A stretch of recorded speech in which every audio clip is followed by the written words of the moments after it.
And all that we need to do is crest this curry with the fried onions and the curry leaves.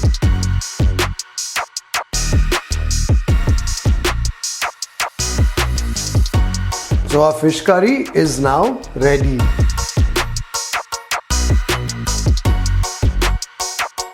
Hi folks, welcome to another recipe episode here on Food Lovers TV. I hope you're doing well. Today we're going to be making a Mangalorean fish curry. Now the inspiration for this fish curry comes from our visit to Sangeeta and Gunakar Furtado of Rooster Masalas in Mangalore. In fact, we had visited them during our Mangalore series and savored a delicious homemade Mangalorean meal. If you haven't caught that episode yet, I'm going to put a link right here and also in the description below. So they produce a range of traditional handmade masalas that makes cooking a curry an absolute breeze. If you haven't checked their masalas out, do check them out. However, today we're going to be making the fish curry from scratch, including the masala from a recipe that Sangeeta has been kind enough to share with us. We've of course given it a slight tweak, but I'm sure the end result will be delicious. So let's get to the making of that Mangalorean fish curry.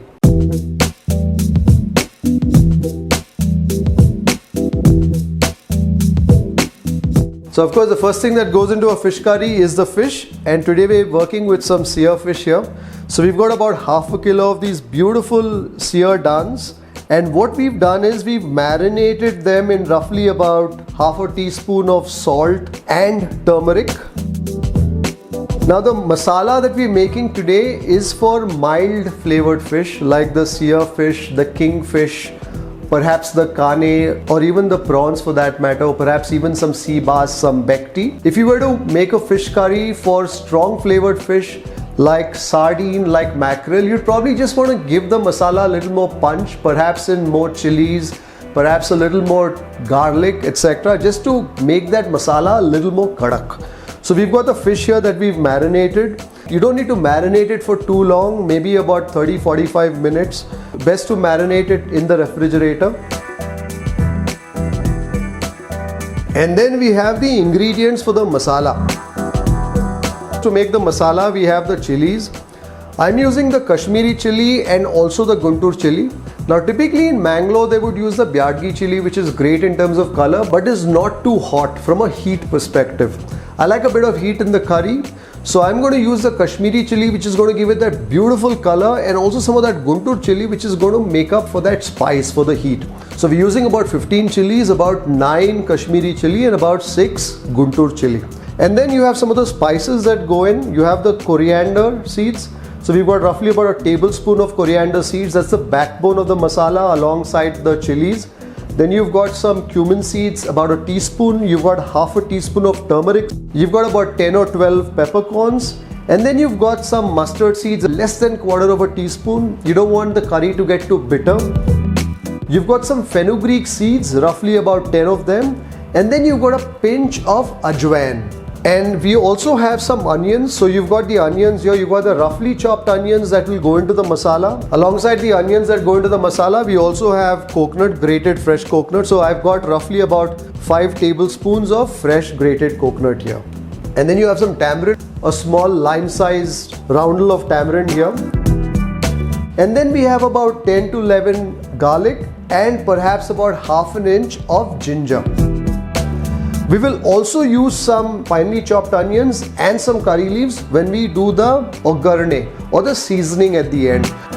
And of course to cook, we're going to use some oil. We've got some coconut oil and also some water that will go into the making of the curry. You will find the exact measures of all these ingredients in the video description below. So the first thing that we're going to do is dry roast the spices. So we've got a pan here without any oil. So we're going to incorporate all the spices into this pan. The coriander, pepper, cumin seeds, fenugreek seeds, and also that pinch of ajwain along with the mustard seeds. So you just want to gently roast the spices, you don't want to burn them. The spices along with the masala is what will give character to the fish curry. So you want to be extremely gentle while roasting the spices. You don't want to overdo the spices. You don't want to toast them too much because that will impact the flavor of that fish curry.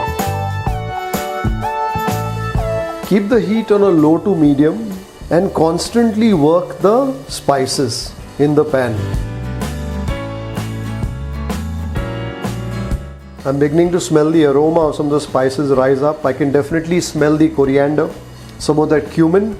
You know, I think the spices are the starting point for any curry. So if you pay some attention at this stage, if you shower the ingredients with some love at this stage, what you will get in the end is a beautiful product. Well, I can now smell the aroma of the spices fill the room, so it's time to remove the spices from the pan. We just want to allow it to cool for a bit. Next, we're going to add some coconut oil into the pan in which we roasted the spices. I love the aroma of this coconut oil. It's already filled the room. So this coconut oil comes from some friends who own a coconut plantation. So they take a lot of care when they press the coconut to making the coconut oil. So we're going to roast the chilies in that coconut oil. What you want to do is, as you're roasting the chilies, you also want the chilies to imbibe a bit of that heated coconut oil. That's also going to give it a certain depth of flavor when you make that masala. I can now smell some of the heat from that chili intermingled with that coconut oil rise up in the vapors from the pan. Of course, the chilies will get a little dark. As you toast the chilies, don't burn them. I think the chilies are nicely roasted. I can smell the aromas of the chili and also of that coconut oil as it wafts up from the pan. Switch off the flame.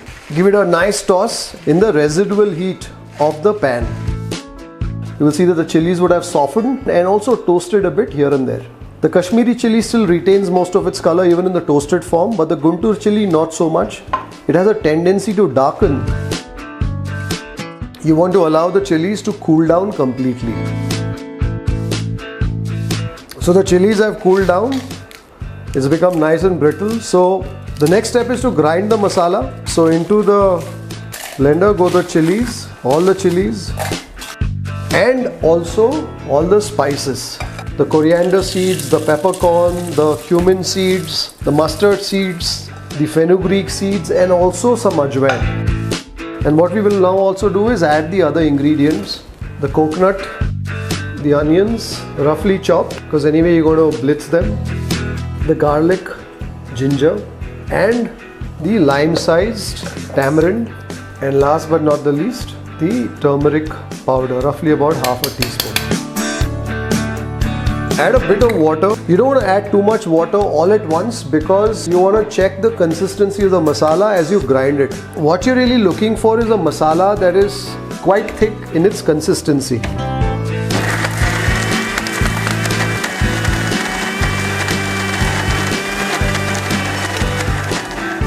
The masala is coming quite well together. You can smell the pungency of the chili and the onions in the air. The moment you open it, it just kind of knocks you back. As you can see, the masala is coming together well. The onions, the chilies have been broken down, and also the garlic and the other ingredients. So you want that masala to be ground to a fine paste, but not too watery. You want that masala to hold itself well together. So it takes some time. So be patient at this stage of making the masala. The masala, after all, will lend its vivacious personality to that fish curry.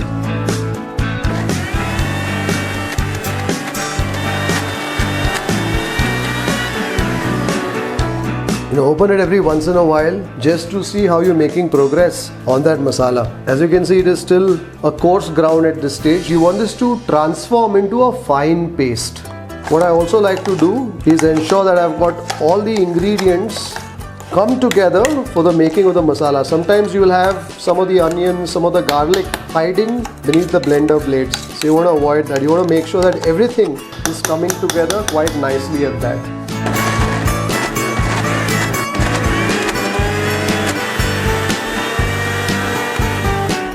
I think we're almost there. I'm just going to add a splash of water. You want to be very measured with the water that's going in, because right now you're making the masala, you're not making the curry. So you don't want too much water here. You basically want just enough water to allow for the ingredients to combine to a fine paste.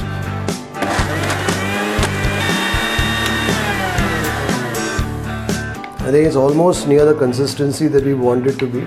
So what you can also do is feel the consistency of that masala with your fingers. You want to make sure that it's as fine a paste as possible, and this masala is almost there. I think we'll give it another whirl.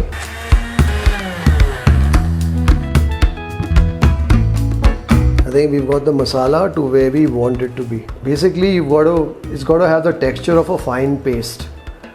Shouldn't be too granular, in fact. That's when you know that your masala is done. This masala is just the perfect texture. It's a fine paste at this stage. It holds itself well to that spoon, not drippy in the least, and that's the sort of texture that you want. I just love the color of this masala, and that's the color of the Kashmiri chili that's shining through this masala. Let's taste the masala. You can definitely taste the heat of the chili, the coriander seeds, which, in a manner of speaking, gives structure to this masala. And then you have the tartness of that tamarind as well. You can also taste the onions that I've blended into that masala. A bit of the pungency of the garlic that also emanates from somewhere there. And so our masala is ready.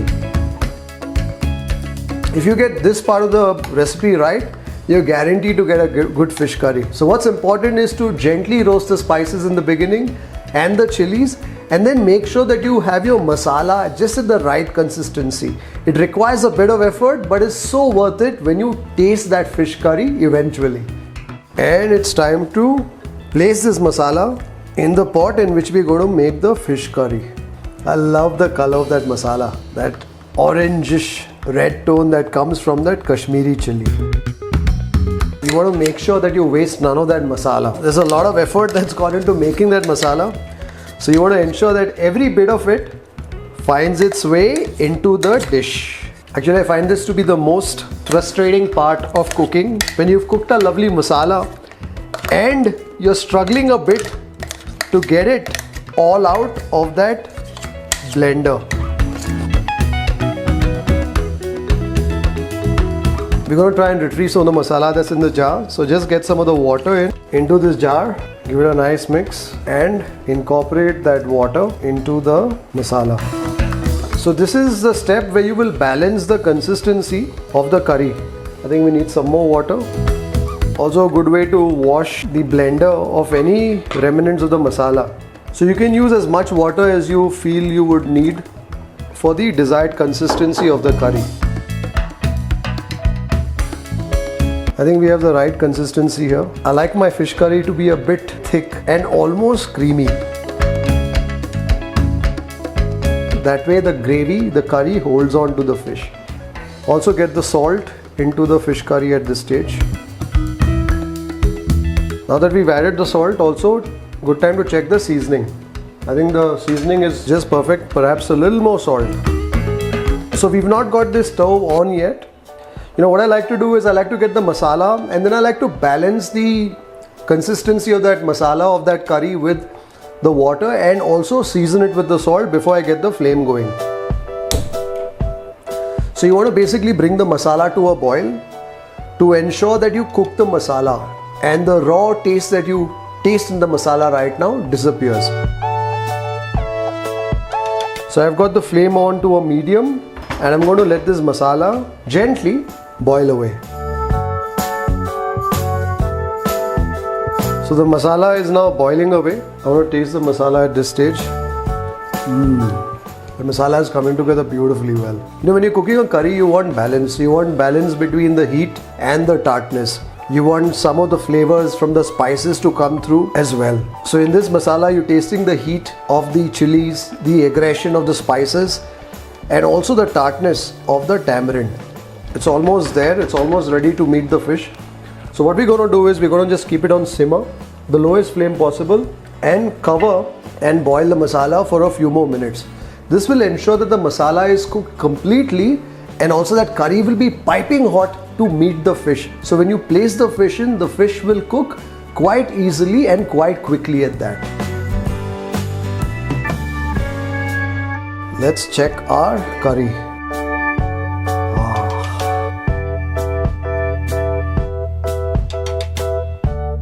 Oh, it's cooked perfectly. What you also want to do at this stage is ensure that you check the seasoning. So if you need more salt, now is the time for that salt to go in. Because once you place the fish, you really don't want to disturb this pan too much, because otherwise you will break the fish as the fish is getting cooked. So we've just checked the seasoning. The seasoning is perfect. It's time now to introduce the fish, the sear fish, to that curry. Place the fish quite gently. You just want to submerge it gently in the curry.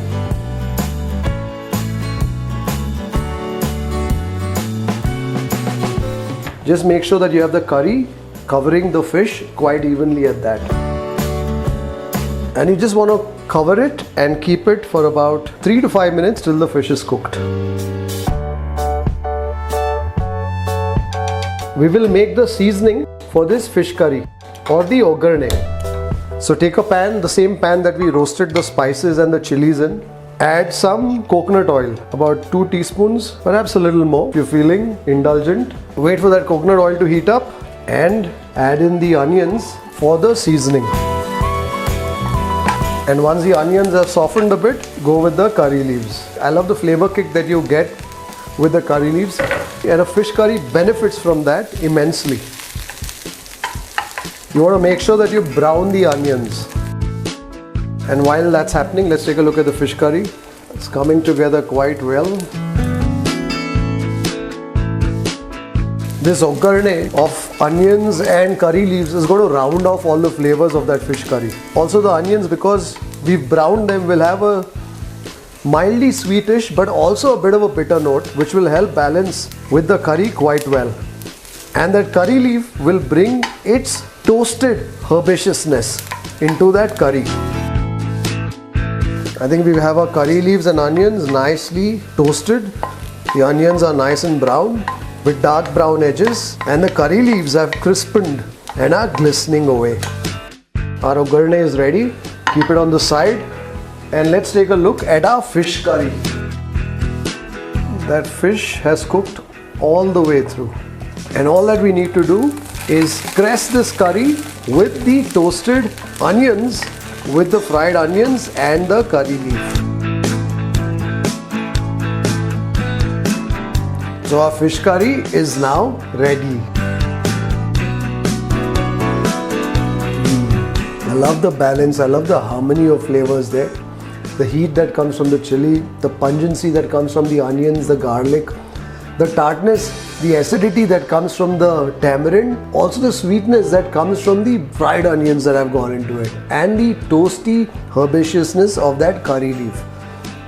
Just the sort of fish curry that you want to taste. Actually, when it comes to a fish curry, it's always good to have a bit of patience. Make the fish curry and keep it at least for a couple of hours before you savor it. That will allow for the fervor of the masala to find its way into the fish. So typically in Bangalore, if you were to eat a fish curry for lunch, they would make it in the morning, allowing that fish at least a couple of hours to rest. And if you make it in the afternoon, if you could keep it until dinner before you savor it, nothing like it. A good fish curry needs to rest for a bit before you savor it.